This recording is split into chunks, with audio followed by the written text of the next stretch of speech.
తన భర్తకు సముచిత స్థానం కల్పించలేదని కన్న తండ్రిని సైతం లెక్క చేయకుండా భూత ప్రేత పిశాచాలకు అధిపతి అయిన భూతనాథుని భార్య పార్వతీదేవి భూత ప్రేత మహంకాళి అవతారమెత్తి తన తండ్రిని హతమార్చిన సన్నివేశమే శ్మశాన కొల్ల.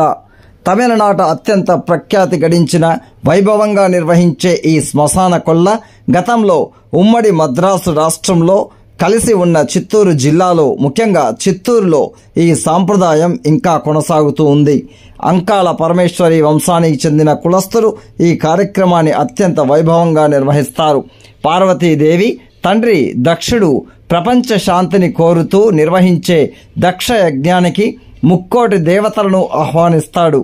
కానీ తన అల్లుడైన భూత గణాధిపతులకు అధిపతి అయిన పరమేశ్వరుణ్ణి ఆహ్వానించకపోవడంతో అలిగిన పార్వతీదేవి తన భర్తను ఎందుకు ఆహ్వానించలేదు అని తండ్రి దక్షుణ్ణి నిలదీస్తుంది. శివుడు శ్మశానవాసి అని, పీనుగులు తింటూ భూత ప్రేత గణాల మధ్య నివసించేవాడని అవహేళన చేస్తూ మాట్లాడడంతో ఉగ్రోషానికి గురి అయిన పార్వతీదేవి భూత ప్రేత అంకాళ మహంకాళి అవతారమెత్తి దక్షుణ్ణి హతమారుస్తుంది. ఇదే సన్నివేశాన్ని శ్మశాన కొల్లగా దక్షుణ్ణి మట్టి విగ్రహాన్ని తయారు చేయించి పార్వతీదేవి దక్షుణ్ణి హతమార్చినట్లుగా చిత్రీకరించి ఆ మట్టి విగ్రహాన్ని ప్రజలు దోచుకునే సాంప్రదాయం మొదలైంది. ఈ మట్టిని దోచుకొని ఇంట్లో దాచుకుంటే తన పిల్లలకు ఎటువంటి వ్యాధులు రాదని, ఆరోగ్యంగా సుఖ సంతోషాలతో ఉంటారని ఈ శ్మశాన కొల్ల సందేశం. శ్మశాన కొల్లను చిత్తూరు నగరంలో అత్యంత వైభవంగా నిర్వహిస్తారు.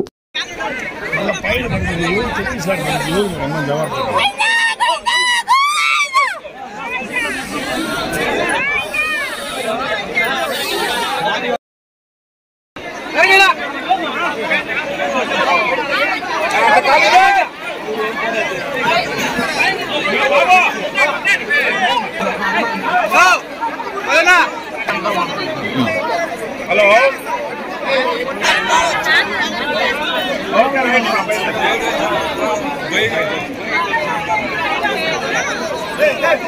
ప్రజలకు పోలీసు వారి తెలుసుకోవద్దండి.